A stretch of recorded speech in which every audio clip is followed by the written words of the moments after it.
প্রধানমন্ত্রী কিয়ার স্টারমারের পদত্যাগের সিদ্ধান্তকে ঘিরে ব্রিটিশ রাজনীতিতে আলোচনার ঝড় বইছে।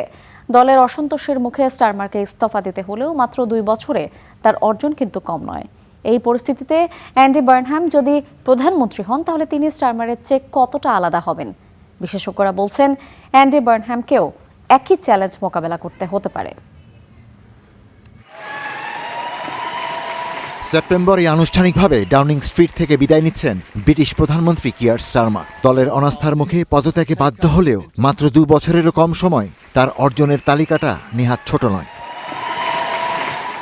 ভাড়াটিয়াদের সুরক্ষা, ন্যূনতম মজুরি, পেনশন বাড়ানো, শ্রমিকদের উন্নত অধিকার, সামন্ততান্ত্রিক ব্যবস্থার সংস্কার, রেলখাত জাতীয়করণ, স্বাস্থ্যসেবার পরিধি বাড়ানো, অভিবাসনের হ্রাস টেনে ধরা, হত্যার মতো অপরাধ নিয়ন্ত্রণ, ইউরোপীয় ইউনিয়নের সঙ্গে সর্বোত্তম বাণিজ্য চুক্তি, বৈশ্বিক রাজনীতিতে ট্রাম্পের সঙ্গে খারাপ সম্পর্কের প্রভাব এড়ানো, এত সব অর্জনের পরও কেন ব্যর্থ স্টারমার?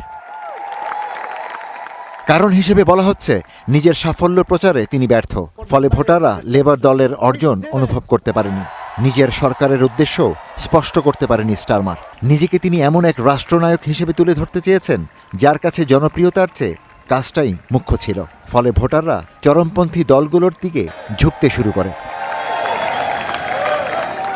এখানেই আবির্ভাব ঘটে অ্যান্ডি বার্নহ্যামের। তিনি স্টারমারের মতো প্রচার বিমুখ নন, বরং পরিস্থিতি অনুযায়ী জনপ্রিয় কথা শোনাতে পছন্দ করেন। সেই মতো নীতিও পাল্টে ফেলেন। জলবায়ু নীতি, ইউরোপীয় ইউনিয়ন ও অভিবাসন প্রশ্নে বারবার নিজের অবস্থান বদলেছেন বার্নহ্যাম। ভবিষ্যৎ প্রধানমন্ত্রী হিসেবে পররাষ্ট্রনীতি বা প্রতিরক্ষা বিষয় এখনও তিনি কোনো অবস্থান জানাননি।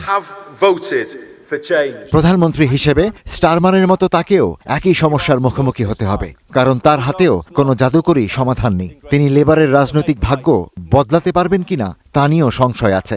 স্টারমারের জায়গায় বার্নহ্যামকে বসিয়ে পরিস্থিতি সামলানোর আশা করাটা তাই অনেকের কাছেই ঝুঁকিপূর্ণ বলে মনে হচ্ছে। কারণ বার্নহ্যামও যদি ব্যর্থ হন তাহলে কি হবে, এমন প্রশ্নের কোনো সহজ উত্তর মিলছে না। স্টারমারের জন্য সময়টা হয়তো খারাপ ছিল, কিন্তু ব্রিটিশ ইতিহাসবিদরা তাকে কঠিন সময় ব্রিটেনকে পথ দেখানোর চেষ্টা করা একজন সৎ মানুষ হিসেবেই মূল্যায়ন করবে। Ishtiaq Hossain, star news.